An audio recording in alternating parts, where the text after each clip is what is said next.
ampuni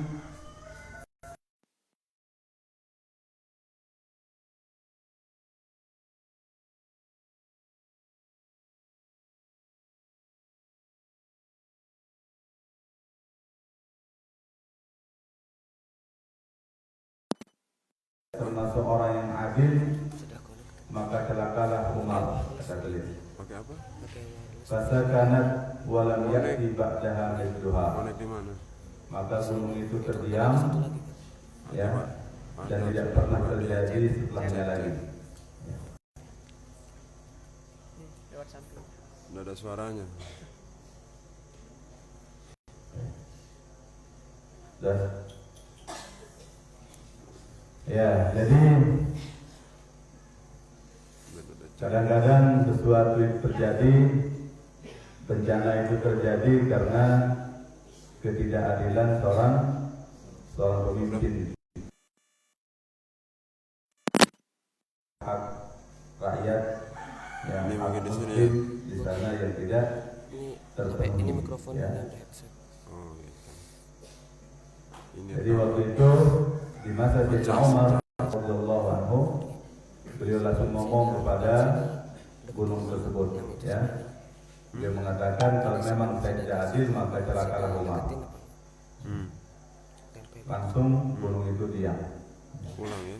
Ini diantara karamah Sayyidina Umar radhiyallahu anhu. Pernah juga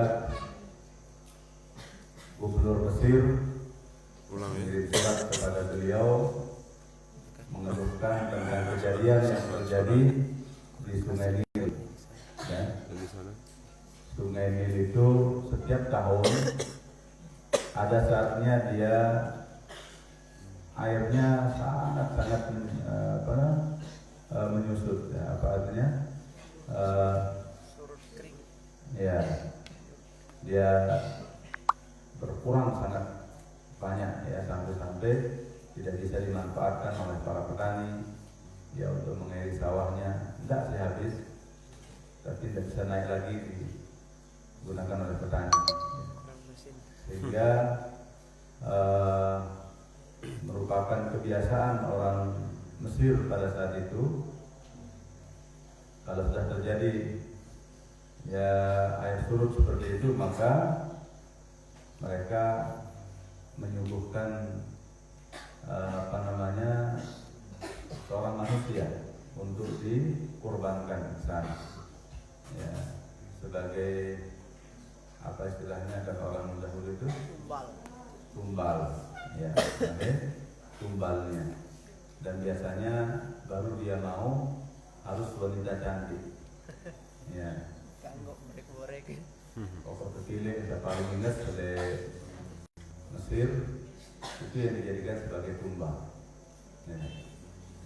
Ada masih nanya dia benar yang paling ingat, ya, tidak jadi tumbal. Dan aneh bin ajaib, ya, kalau sudah dilemparkan wanita cantik, ya, sebagai tumbalnya, langsung air itu naik, spontan naik ya. Jin no adab ya. Sehingga keyakinan mereka sudah begitu kuat bahwa memang harus ada tumbal setiap tahun begitu.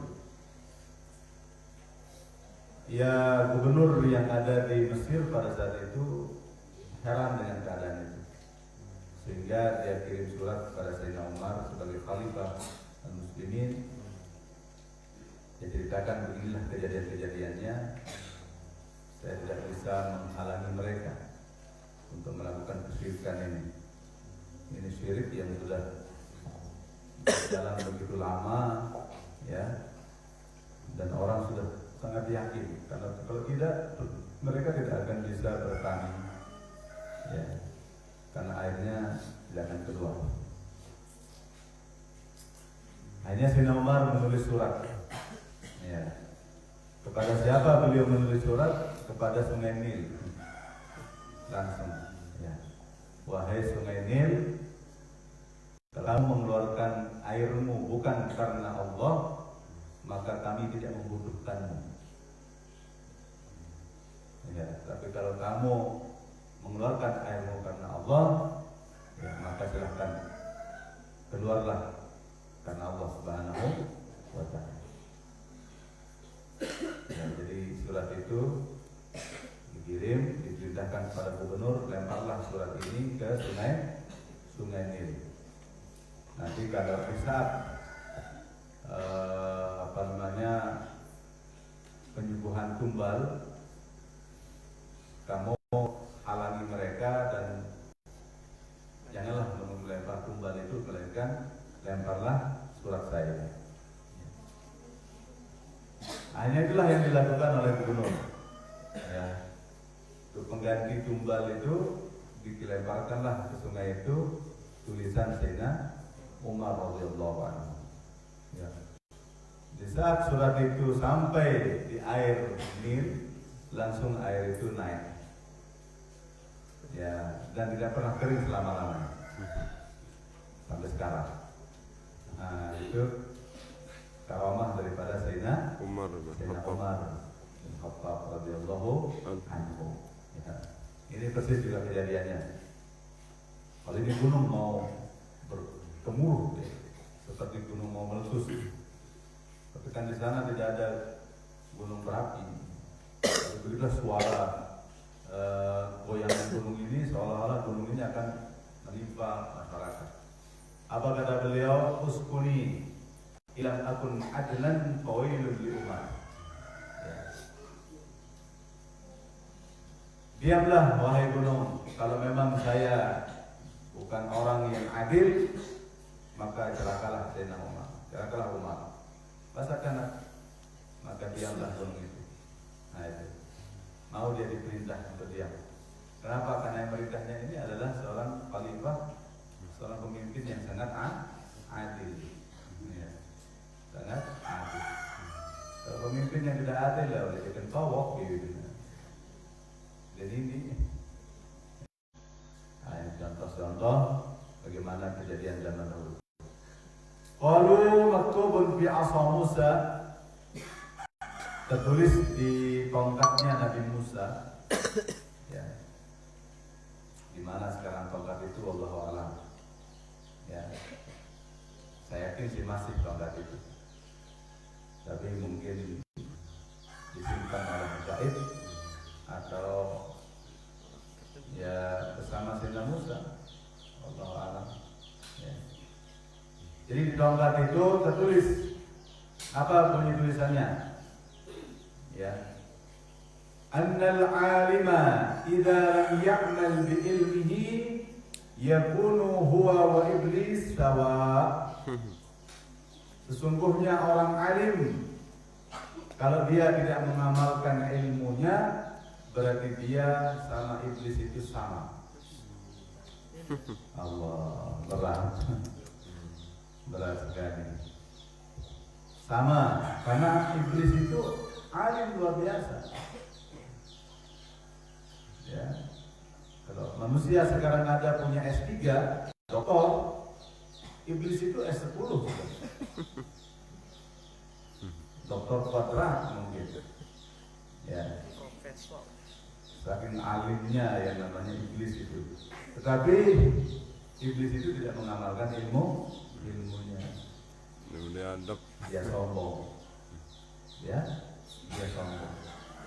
Nah, kalau ada orang alim tidak mengamalkan ilmunya, maka samalah dia itu dengan iblis. Na'udzubillahi min dzalik.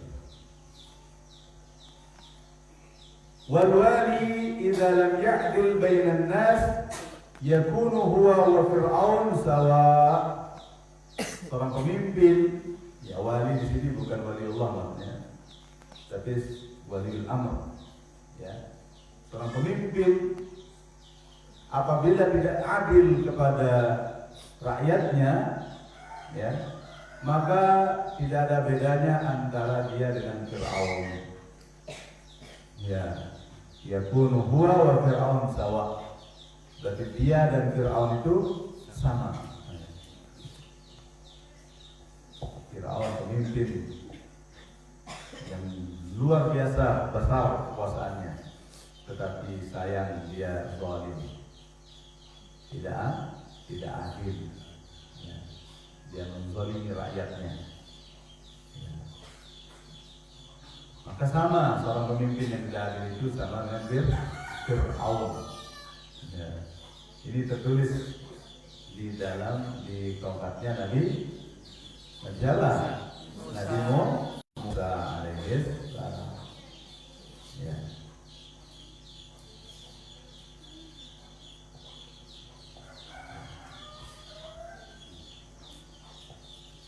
Di beliau Nabi Musa ini selalu pakai tongkat, mana-mana pakai tongkat. Kita pun disunahkan sebenarnya kalau sudah berumur 40 tahun disunahkan pakai tongkat. Tapi yang malu, dia terpajang tidak orang ada tahun. Saya kurang-kurang jadi balik menuai si bajang hidup, dia tidak pakai tongkat lah, kawan hidup. Tapi sebenarnya sunnah, ya. Muslimah. Memang karena jarang kita lihat guru-guru kita juga karena masih 40 tahun jarang pakai tongkat, ya. Nilu kita senang. Ada guru-guru itu yang tidak apa ya. Nilu ya. Sebab besar manfaatnya tongkat itu untuk mengingatkan kita bahwa kita juga akan mati.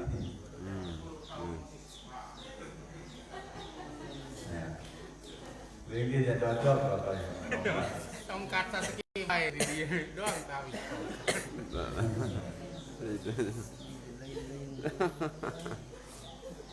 Dia tongkat so. Dari tongkat dari bau. Jalan motor standar ski.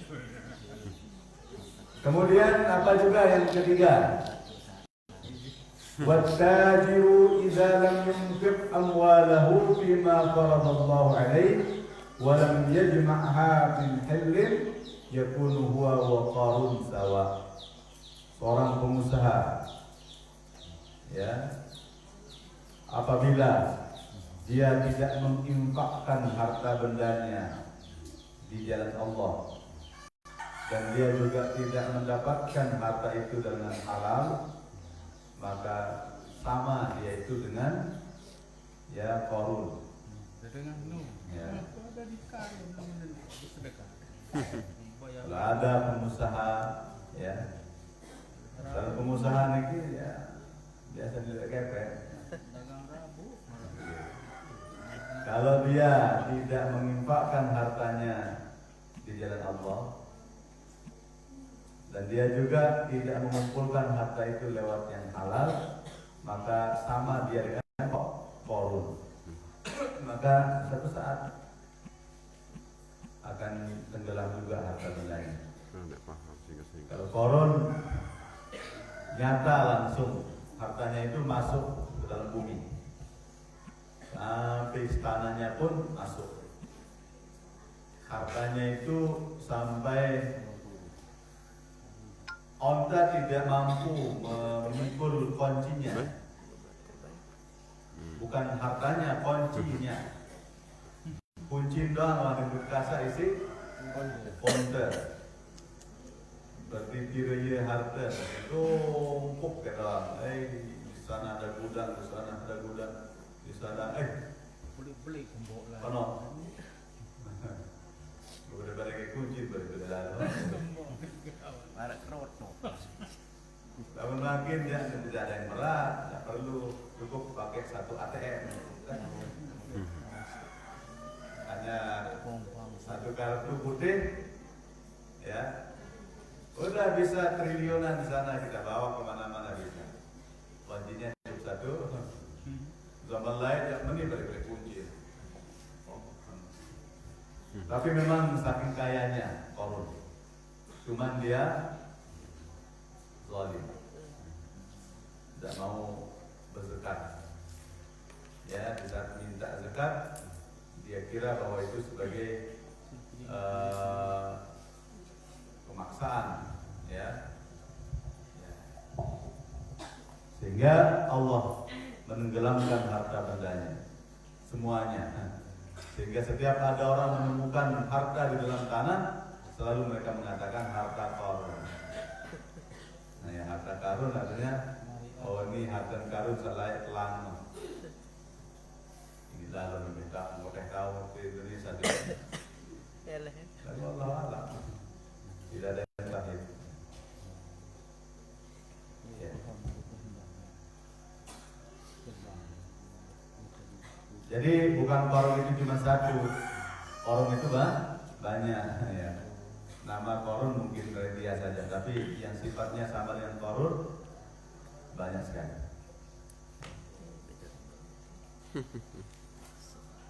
Tapi kejadian di zaman korun itu kemarin di waktu di mana gempa itu ya, yang sampai tenggelam satu desa itu, di Palu. Itu kan terjadi, tapi bukan hal yang mustahil. Ya tenggelam ya. Allah. Ya. Kalau Allah sudah berkehendak, kejadian dia bawa desa nu lumpur, sehingga masuk dia desa itu. Nah lumpur doang kan gelem. Allah. Tidak ada yang mustahil. Kemarin dia diceritakan di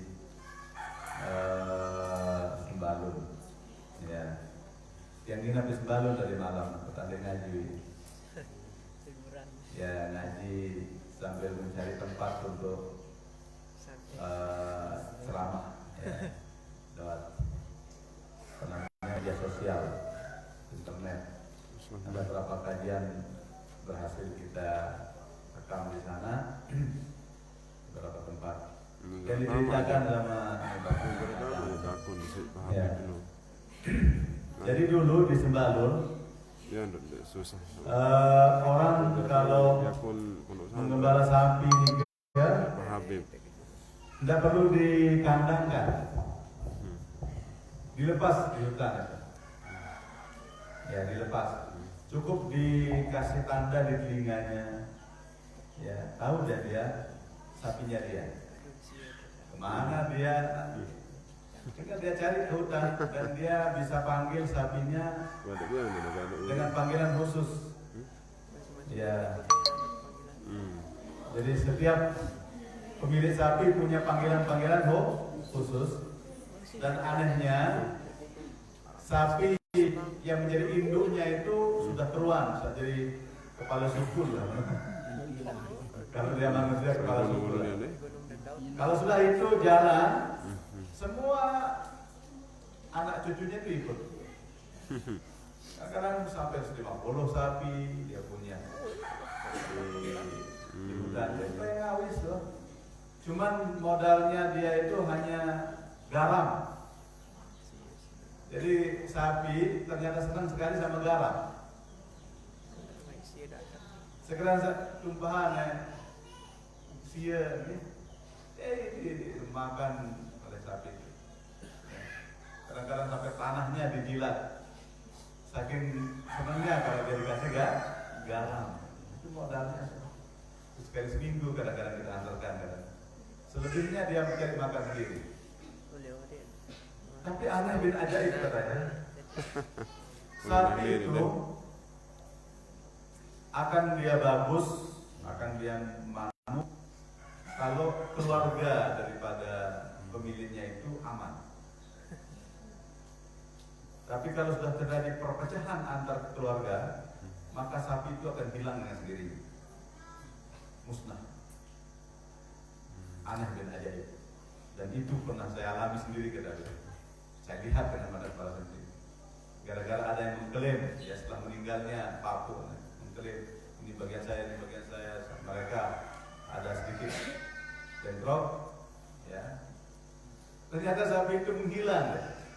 Tapi sekarang nggak tahu kita kemana dia. Coba. Dan itu memang keyakinan orang tua kita dari dulu kan. Sehingga aman di sini kan. Nggak ada pencuri, nggak ada apa, aman. Sapinya akan kembali, bisa dipanggil dia manu, Saya teringat jadinya pada zaman Sayyidina Umar bin Abdul Aziz. Ya, kalau sudah pemimpin satu tempat itu bagus, ya. Sampai-sampai di masa Umar bin Abdul Aziz itu antara kucing dengan tikus, bukan meo, Mas. Antara kucing dengan tikus itu akur, tidak saling. Coba itu. Kenapa bisa begitu sapinya, begitu aneh ya, tidak menyusahkan tuannya, tidak menyusahkan pemiliknya. Karena manusia yang hidup pada zaman itu halus, aman. Di saat mereka bentrok dengan keluarganya sendiri saja, udah menghilang ya. Ya, sehingga zaman-zaman dahulu arah Islam Mali dengan orang lain arah Islam Mali. Ya. Apa yang menjadi keyakinan mereka dari awal itu memang Mali. Kalau udah tidak boleh katanya, udah tidak boleh. Udah. Dan ganggu, usia-usia kerja sebeton, deh, kalau lamun bersiap Mali laun nih. Sehingga soal itu apa namanya keyakinan yang tidak bisa di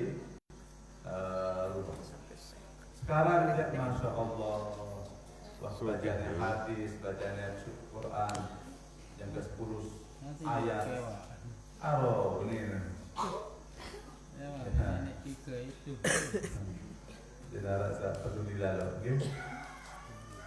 Nah, sehingga sekarang tidak susah, hanya sampai makin Allahu Akbar. Dalam balik. Oh, kita aneh. Balik sampai Dalam balik. tekon makin malah delik berbagian tahu dia sangkok lah kata sampai. Jadi kami. Kau baik. Sangkok lah dengan lama Kamar. Berarti kamar khusus, kamar sapi. Kamar-kamar. Ya. Ada yang tidur ada sapi, nampak? Terkenjala. Nah itu. Wakana Sayyidina Umar bin Khattab radhiyallahu anhu yalbasu al-muratta' min al-thiyab wa yatawassad al-hajar fayanamu 'ala al-ardi yashahadahu malik ar-rum 'ala hadhihi al-halah faqala ya Umar adalta fa aminta faninta. Ya. Ini ungkapan Raja Rum kepada Sayyidina Umar. Karena Sayyidina Umar itu jadi pemimpin, beliau menggunakan pakaian yang murokka artinya bertempel. Seorang khalifah, tapi pakaiannya masih bertempel-tempel saja. Oh, nanti jadi khalifah. Seperti santri doang, ada sembel kali. Selagi kita ambil sembel. Hah? Wah, lain zaman ini. Zaman dia masih lah ya. Kalau ngetren malahan minta pada. Loh ya, zaman dia doang. Apa lagi zaman kelingih. Buru. Zaman dia masih dari dengan tambal ke tambal loh. Kacamata duit kelana. Mujahid. Ya Allah. Nah, namun bersabuk isi tali rapia aja uang dah. Yang sendiri tali rapia saya bersabuk. Awak dari negeri. Nurutan lah. Kadang-kadang seret selanan dia wasida. Pecek sih pecek. Anehnya kan tren telingkutan. Barang dekat dokol cerongeng. Allah mau dengar dengan celana dalam baik. Jangan ke SMP dikirim celana dalam dia. Celana satu. Manen barang lupa celana dia jongkok. Ini niro. Lelara Kalau di dalam ini. Itu zaman beliau, apalagi zaman beliau. Kalau adanya masalah. Nah, Sayyidina Umar sebagai seorang khalifah masih menggunakan pakaian sorban jangkrik, merokak. Dan beliau tidurnya di atas batu. Jadi galang batu. Ya Allah. Dan beliau tidak jarang tidur di atas tanah. Seorang khalifah ini, beliau tidur di atas tanah. Tidak ada yang apa namanya, sopong atau apa. Oh, namanya nyala. Tidur di atas tanah itu parah jauh kan? Kita mulai juga orang sih. Allah, akhirnya disaksikan oleh Malik Rum. Oh, Malik Rum ya dengan gagah mewah dan pakaian segala, dia pakai mahkota segala ya. Hanya dia bilang sama Sayyidina Umar, ya, wahai Umar, apa namanya? Adalta fa'aminta wa fanimta. Ya, engkau telah adil, maka engkau telah aman dan engkau bisa tidur dengan nyenyak. Ini tidur di di atas tanah. Kenapa? Karena dia sudah adil sehingga beliau hidupnya aman, tidak tanpa pengawalan dan apa. Ya, amin dah kamu bisa aman, tidak ada khawatiran sedikit pun. Ya. Dan dia bisa tidur di mana saja. Oh, lama raja pun dengan memilih sukul harus pengawalan. Wah, ada nama presidennya. Harus sebelum datang ke Lombok semua sudah disiapkan. Apa istilah pampres atau pempers? Pampres. Pagar betis. Tugas khusus pengawalan presiden. Oh, itu sudah kebal-kebal waktu pilih untuk mengawal presiden. Ya. Jadi banyak nggak milih macam-macam aja. Dia rapat wah tembak. Ya, itu pengawalan ketat. Ya. Di sini Umar lain jadi penguasa bukan hanya di Jazirah Arab, bukan hanya di Madinah, sampai Mesir, Yaman, Oman, Qatar, dan Jazirah Arab itu sudah menjadi kekuasaan. Bahkan sampai ke Palestina pun sudah menjadi kekuasaan. Beliau sendiri sebagai khalifahnya, tetapi beliau tanpa pengawalan. Kenapa? Karena beliau sudah adil, tidak ada yang perlu dikhawatirkan. Tidak dengan ada berdemo, tidak dengan yang dimati macam ya. Tapi memang sudah ditentukan beliau akan meninggal dalam keadaan dibunuh, karena itu seabdal-abdal orang ya, di saat dia mati terbunuh dalam perjuangan sehingga beliau ditakdirkan untuk meninggal dibunuh. Kita mau meninggal sembahyang. Beliau mau sholat subuh hanya dibacok. Mau menjadi. Ya, saya kira cukup dulu pengajian kita. Nanti kita lanjutkan pada pertemuan berikutnya. Ada yang mau ditanyakan? Ada. Menasang penguru air yang sudah dimasak itu apa mustakmal atau menasang? Tidak ya, sama. Jadi boleh dipakai? Boleh. Dari sepanang ngalok no sida. Ini bangkal nih kita duduk dalam dalam. Ya. Mustakmal itu tahu nggak Bro definisi mustakmal? Sesuatu yang dipakai untuk fardu, sesuatu yang fardu. Ya. Misalnya untuk wudu, ya fardu itu sholat. Ini wudunya itu ya fardu. Kalau yang basuhan sunnahnya tidak jadi tidak mustakmal. Basuhan pertama yang wajib, yang fardu. Kalau ada yang jatuh ini namanya air mustahab. Basuhan kedua enggak. Sudah sunnah. Lagi. Mandi yang mustakmalkan adalah mandi junub.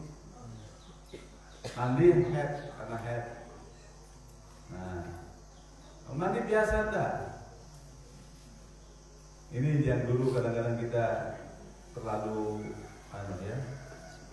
salah memahami apa itu mustakmal. Ya. Di fardhi taharah, dalam taharah yang fardu. Ya, baru dia mustakmal. Gitu. Selain daripada itu tidak mustakmal. Iya.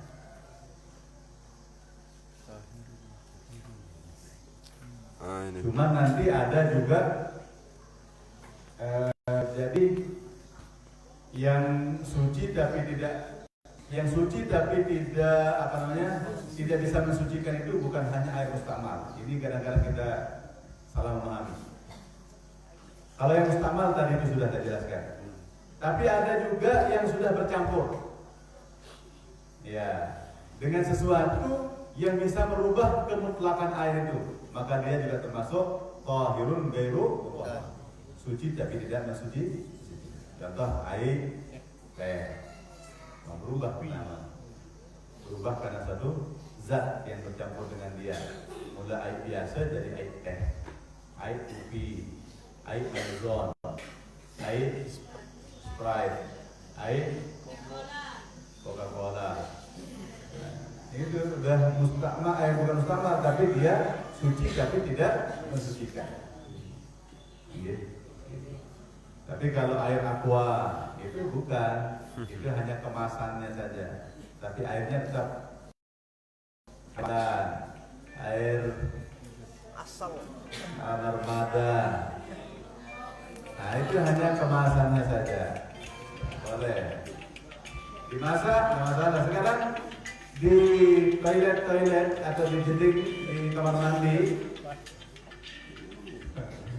boleh HP di kamar. Iya, kawan.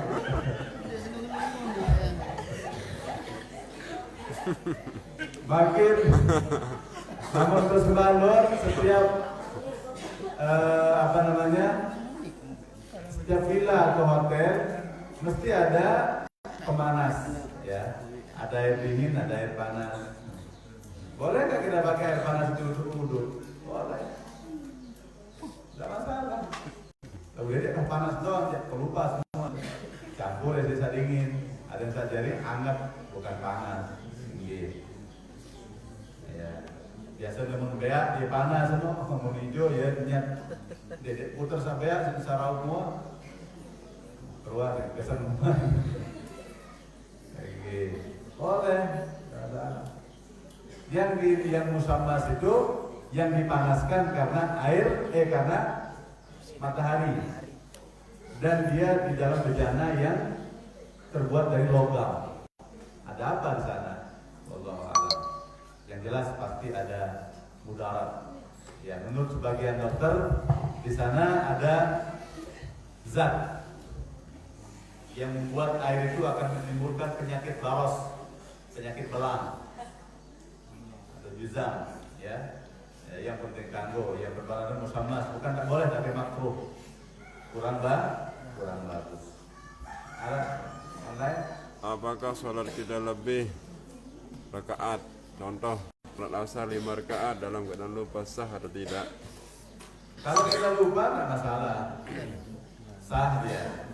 Setelah salam baru dikasih tahu, yo lebih baru sembahyang, maka Allah ada masalah.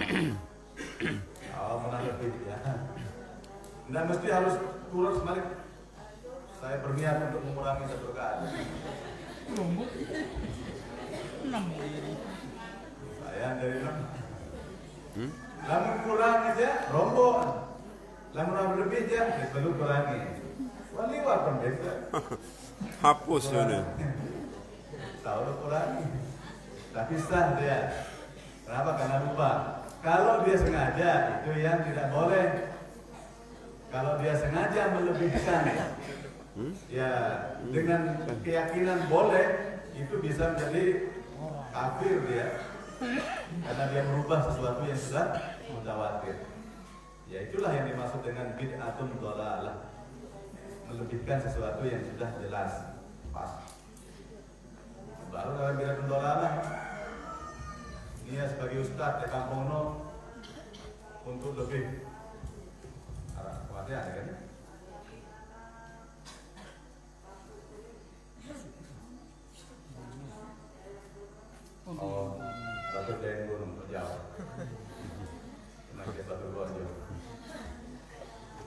mana lebih bagus atau selesai sholat berjamaah kita zikir secara berjamaah, ada zikir sendiri-sendiri? Mohon penjelasan.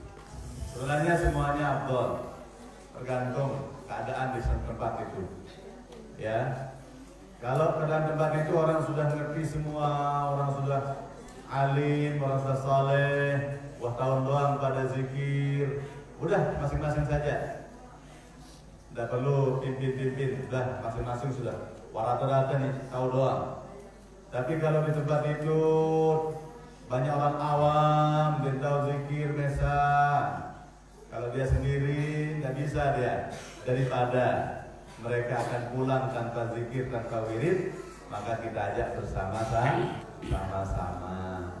Ya, jadi semuanya bagus. Innamal a'malu binniyat. Ya karena niat untuk mengajar orang itulah membuat zikir itu menjadi pahala besar. Ya, jadi kita di kampung-kampung sekarang ini banyak orang yang tidak pernah di pondok pesantren, tidak pernah dia zikir, ya. Mendengar kaya anjak nengkar ini. Apa nih kayak mulayan ya? Apa nih kayak tutur lebaran? Jadi sama akhirnya camat sah. Dan wah ke pondok pesantren mensuruh pimpin zikir. Lalu semua saya keren deh. Ya siap. Mulai. Setau. Menggaring di kita tidak mentolahan negaring. Jamaah mau panggil tolong di konten. Ya, mau bilang dia duduk. Dibingung nih yang kontennya stop negaring. Untung ya, kelikit nempel cangkeh pun tepek ya. Cepat. Alhamdulillah. Jadi banyak orang yang tidak bisa. Jadi itulah sebabnya kita bersama-sama di masjid taklim untuk niat mengajar orang. Yang ada namanya berjamaah duha. Tidak ada sebenarnya. Duha itu tidak ada jamaahnya. Tidak disunahkan artinya. Tapi bukan berarti dilarang. Ya, artinya kalau kita niatkan untuk mengajar, bareng-bareng dulu jamaah. Ada setahun silakan. Sama dengan tahajud tidak ada berjamaah. Kapan mulai ada berjamaah? Zaman sahabat. Tidak ada jamaah tahajud di zaman Rasulullah, tidak ada. Tarawih, tidak ada orang berjamaah tarawih di zaman Rasulullah. Kapan mulai berjamaah tarawih? Zaman Sayyidina Umar. Maka dia bilang, "Banikmatul bid'ah hadhihi." Inilah sebaik-baik bid'ah. Makanya kita membagi bid'ah menjadi dua. Ada bid'ah hasanah, ada bid'ah dhalah. Kalau mereka mengatakan, wah tidak ada itu, kalian ingin bagi-bagi dengan otakmu saja ini. Ini Wahabi. Ayo kalau gitu sampaikan itu kepada Sayyidina Umar. Sayyidina Umar sendiri mengatakan nikmatul bid'ah hadhihi. Inilah sebaik-baik bid'ah. Berjalan bid'ah sholat berarti kan menurut ya. Mana lebih alim Wahabi atau Sayyidina Umar? Saya ikut Sayyidina Umar lah, kenapa saya ikut Wahabi? Gitu. Ya kan ini cek kita mau. Kapan mulai Wahabi pahamnya ini? Dari sejak paham Abdul Wahhab namanya. Itu sebagai guru mereka. Abdul Wahhab sehingga dinamakan Wahabi. Abdul Wahhab, ya, berparang dalam Wahabi, karena mereka banyak mengikuti pahamnya Syekh Abdul Wahhab yang dilanjutkan oleh Ibnu Taimiyah, ya dan seterusnya, ya. Wallahu a'lam. Apakah betul? Tidak Tuan Guru, kunut itu bid'ah. Bid'ah menurut orang Wahabi. Sunnah bagi orang mazhab Syafi'i. Ya, memang mazhab yang 4 itu hanya Imam Syafi'i yang mensunahkan kunut subuh. Ya, tapi saya yakin dengan Imam Syafi'i karena Imam Syafi'i itu alim luar biasa. Insya Allah Imam Syafi'i lebih alim daripada Abdul Wahhab. Saya yakin Imam Syafi'i lebih alim daripada Ibnu Taimiyah. Taimiyah, makanya saya ikut Imam Syafi'i. Iya begitu. Ya, menurut keyakinan saya, terserahlah mereka ya. Nah, jadi jangan terlalu pertajam hal-hal yang khilafiyah. Ya, udahlah, menurut mereka bid'ah, silahkan saja, tidak usah kunut. Bagi saya sunnah, bahkan sunat abad bagi kami. Kenapa? Karena Rasulullah tidak pernah meninggalkannya sampai akhir hayat. Coba, udah. Sunat hampir wajib. Ya. Oh, dan kunut sampai meninggal, Rasulullah tidak pernah meninggalkan. Ya. Cuman mereka mengatakan bahwa itu adalah kunut nazilah. Ya menurut mereka, tapi menurut kami itu adalah kunut subuh. Ya. Kalau kunut nazilah kan terbatas waktunya, di saat ada goncangan, ada sesuatu kejadian. Nazilah itu kan suatu kejadian nazilah bala terjadi. yang turun, wabah yang turun, kita kunut. Ya. Karena suatu turun, nazilah dia turun karena turunnya satu bala. Ada gunung-gunung meletus. Ya saya kira cukup dulu. Najul nih. Ya, cukup. Apakah najis celana? Apakah najis celana atau pakaian seseorang di wasolat karena terkena air mani? Karena lupa menggantinya karena sudah Ya, mimpi. air mani itu tidak najis. Air mani itu suci. Rasulullah dulu pernah ya di kainnya bekas air mani, beliau pakai untuk sholat. Sudah kering air mani itu, beliau hanya garuk-garuk pakai jarinya, hanya digaruk-garuk untuk bersihkannya. Karena dia kental air mani itu kayak tepung. Ciu dilem aja.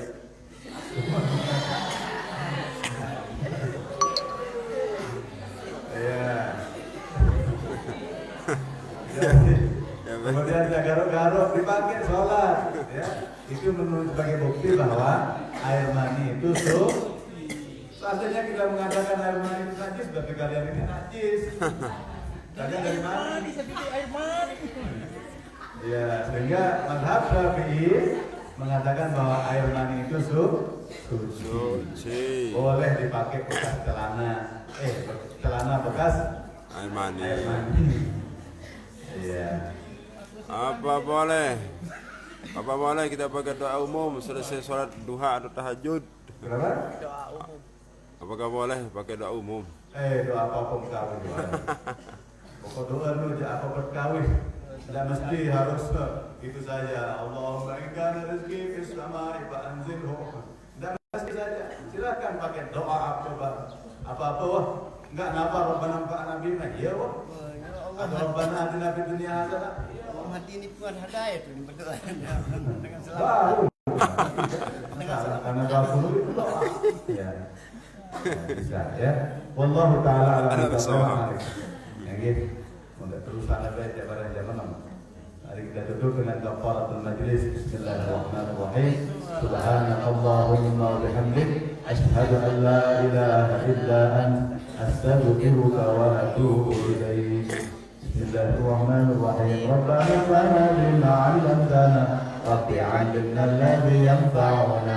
Rabbi faqihna wa faqih ahlana. Wa qarabatin lana fi dinina. Ma'al al-kufri unsa wa zakar. Rabbi wafiqna wa wafiqhum lima tartadi qawla wa fi'lan karama. Warzuqil kulla halalan daima. Wa akhilla asqiya'a ulama. نهضى بالخير ونهضى كل شر. ربنا أصلح لنا كل الشؤون وآكر بالرضا منك العيون. واقض عنا ربنا كل الديون قبل أن تأتينا رسل المنن. واغفر يستر أنت أكرم من شجر. ربنا ذا الجلال والمنن. انشر اللواء نهضة الوطن واحفظنا دائما رجالها على السنن. وانشرهم بالعشايا والكبرى. وصلاة الله تمشى المصطفى من من الحق دعانا والوفا. بكتاب به للناس شفا. وعلى الآل الكرام الشرفاء. وعلى الصحب المصابيح الغرفاء. حضرتك فسبحت وأروتك بمن همير على معاصي ومعابد وعلى ذرياتي وباطني وظاهري. الفاتحة.